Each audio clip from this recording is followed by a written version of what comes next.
पैसा देती है, तो वो मैं समझता हूँ कि कौम के साथ ज्यादती है। जो कौम का गरीब आदमी कौम के खून पसीने की कमाई का जो टैक्स हुकूमत वसूल करती है, उसके ऊपर ये बड़ी ज्यादती को उसको इस तरीके से इन सनतों के खसारे को पूरा करने के लिए खर्च किया जाए, ये कौम के साथ बदतरीन किस्म की ये बददियानती है। तो मैंने ये महसूस किया और फिर मैंने ये कहा कि सब इदारे जो हैं इस तरह के हम वापस करें, हम निजी शोबे को मुंतकिल करें। इससे जो आमदनी होगी हम उससे इंशाल्लाह अपने जो कर्जे हैं वो वापस करेंगे। इस आमदनी से जिससे जो आप हमें इंशाल्लाह देंगे और जो दूसरे इदारों से हमें हासिल होगी, अपने कर्जे वापस करेंगे, अपने मुल्क के दिफा को मजबूत करने के ऊपर खर्च करेंगे और इसी तरह से अपने सोशल सेक्टर्स के ऊपर एजुकेशन और हेल्थ फैसिलिटीज देने के लिए हम इन पैसे को खर्च करेंगे। और ये पैसा मैं किसी के जेब में नहीं जाने दूंगा। इसका एक अलग हमने एक अकाउंट रख लिया है कि उसमें इंशाल्लाह हम ये पैसा डालकर हम इन शोबों के ऊपर खर्च करेंगे खुदा के फजलो करम से। ये बताएं, ये कोई बुरी तजवीज़ है? मेरा ख्याल है कि पाकिस्तान को इन चीज़ों की ज़रूरत है आज, और आज ये दलेराना फैसले ना किए गए तो फिर कौम जो है वो मुश्किलात से बाहर नहीं निकल सकती। तो खुदा के फजल से हमने इसी तरफ हम इसी जानिब हमने मार्च करना शुरू किया और आज खुदा के फजल से हम इस प्रोग्राम को अमली जमा बनाने के लिए दिन रात काम कर रहे हैं। मैंने पहले आपको कहा कि अपोजिशन जो है वो बहुत सारी धमकियां देती रहती है हमें, वो धमकियां देते रहेंगे, इंशाल्लाह हम काम करते चले जाएंगे। वो नारेबाजी की सियासत करते रहेंगे, हम अमल करके दिखाएंगे। अगले इलेक्शनों में इंशाल्लाह जब आएंगे 5 साल के बाद, उनकी इतनी सीटें भी नहीं मिलेंगी जितनी उनको पिछले इंतखाबात में मिली।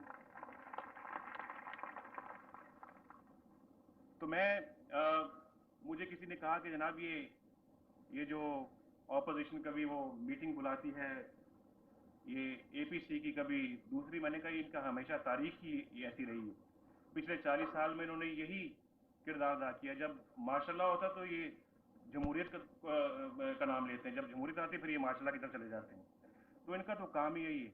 ये कहने लगे आपका क्या ख्याल? मैंने कहा एपीसी मीटिंग आज होगी, कल होगी, फिर अगली होगी, फिर उसके बाद अगली होगी, फिर अवाम कहेंगे बैठ जाओ, फिर ये बैठ जाएंगे। तो लिहाजा इनकी तरफ ज़्यादा तवज्जो देने की ज़रूरत नहीं है। अगर ज़्यादा तवज्जो दी तो फिर हम भी इन्हीं के चक्करों में पड़ जाएंगे। तो हमें चाहिए कि हम अपना काम करते चले जाएं। अवाम इंशाल्लाह इनका मुहासबा खुद ही करेंगे।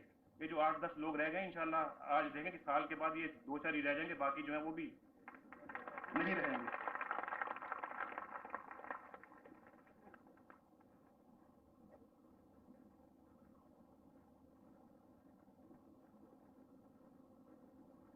दूसरी बात जो मैं आपकी खिदमत में करना चाहता हूं कि आपका जो बैंक जिसने अब काम शुरू किया है, तो मैंने सोचा कि मैं अपना पहला अकाउंट आपके बैंक में खुलवाऊं।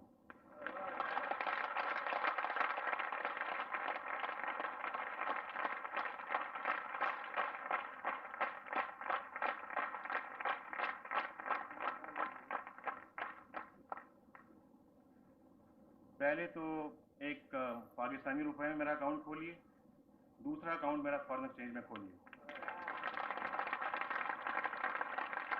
कितना पैसा लेके आए?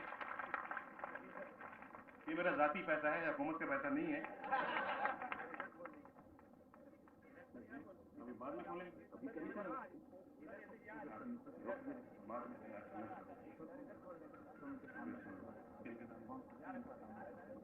अच्छा यहाँ खोल।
पाकिस्तानी रुपए में अकाउंट खोला है और $500 का डॉलर अकाउंट खोला है।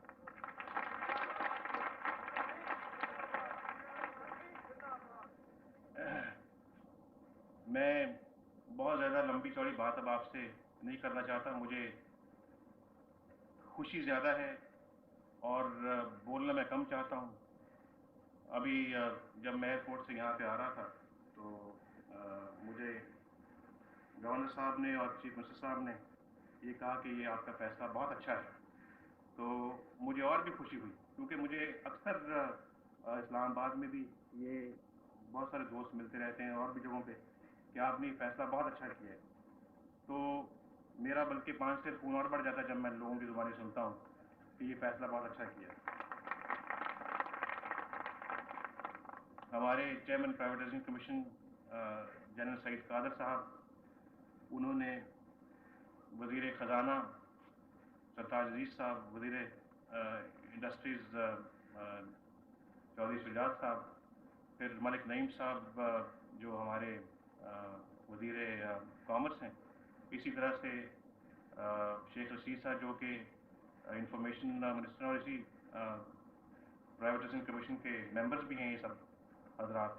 तो इन्होंने भी इस फैसले को पाया तकमील तक पहुंचाने के लिए अपना भरपूर किरदार अदा किया है। मैं इन हजरात को भी मुबारकबाद पेश करता हूँ और मेरी ख्वाहिश है और मेरी दुआ है कि अल्लाह ताला बाकी इदारों के मुलाजमीन को भी ये हिम्मत और तौफीक अता फरमाए कि वो भी इस तरह हुकूमत के इदारों को हासिल करने में अपना भरपूर किरदार अदा करें। मुझे अभी हमारे जो आपके मेरे भी वर्कर्स के जो लीडर हैं, उन्होंने आपके सामने कहा कि 70 रुपये का जो शेयर है, ये शेयर है बड़ा ज़्यादा है। ये ज़्यादा है, ये कम है भाई, जिस तरह से आपने बिड किया वो आपको मिल गया और दस्तूर तो यही होता है। तो इसमें अगर मैं अपने तौर पर कमी करने की कोशिश करूँगा तो वो एक जो ऐसा निज़ाम है उससे उसको मैं खामखा उसमें मुदाखलत करने की कोशिश करूँगा, जो कि मेरी नज़र में एक मुनासिब चीज़ नहीं है। मुमकिन आइंदा आने वाले बैंक इससे भी महंगे बिकें, तो उसमें भी फिर मुझे शायद वही तरीका जो है इख्तियार करना पड़ेगा। तो मैं उसके बदले में ये बेहतर समझता हूँ, इस वक्त आपको 49 करोड़ की गालबन देने की ज़रूरत है, जिसमें आपने माशाल्लाह उसकी अच्छी खासी रकम जो है वो इकट्ठी भी कर ली है।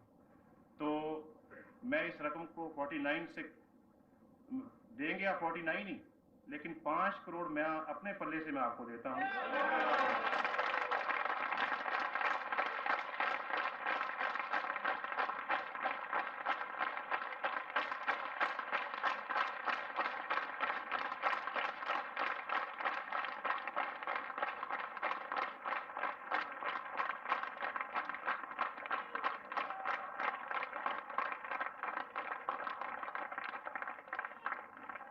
ये 5 करोड़ आप अपनी रकम में शामिल करके आप 49 जो है वो प्राइवेटाइजेशन कमीशन के हवाले करेंगे और इंशाअल्लाह इससे कम से कम मुझे ये खुशी होगी कि मेरा भी इसमें कुछ हमारी हुकूमत का भी हिस्सा शामिल है, जो कि मैं आपके नाम करता हूँ, आपकी नज़र करता हूँ। मैं आप सबका शुक्रिया अदा करता हूँ, अपने तमाम भाई बहनों का यहाँ पर जो यहाँ तशरीफ़ रखते हैं, और मुझे सिर्फ एक यकीन होना चाहिए और मुझे यकीन है कि एलाइड बैंक जो है ये पाकिस्तान का मिसाली बैंक बन के उभरेगा। इसी स्पिरिट को, इसी जज्बे को आपने कायम दायम रखना है और आप इसी तरह से यही समझेंगे कि ये आपका अपना बैंक है, और जाहिर है आपका है भी। एक एक मुलाजिम जो कि इस वक्त है वो अपने आप को उसका मालिक समझेगा और बैंक को उसी तरह से चलाएगा जिस तरह से वाकई एक अच्छे इदारे को चलाया जाता है।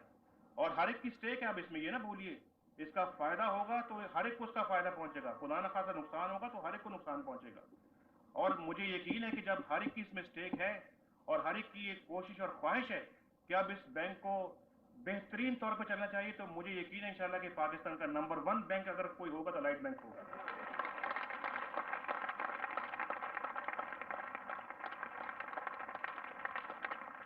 मैं आपका शुक्रिया अदा करता हूँ, खालिद भीर साहब का शुक्रिया अदा करता हूँ। और इंशाल्लाह जब ये बैंक फले फूलेगा तो मुझे यकीन है कि आप मुझे फिर बुलाएंगे यहाँ पर। पाकिस्तान जिंदाबाद, एलाइड बैंक जिंदाबाद।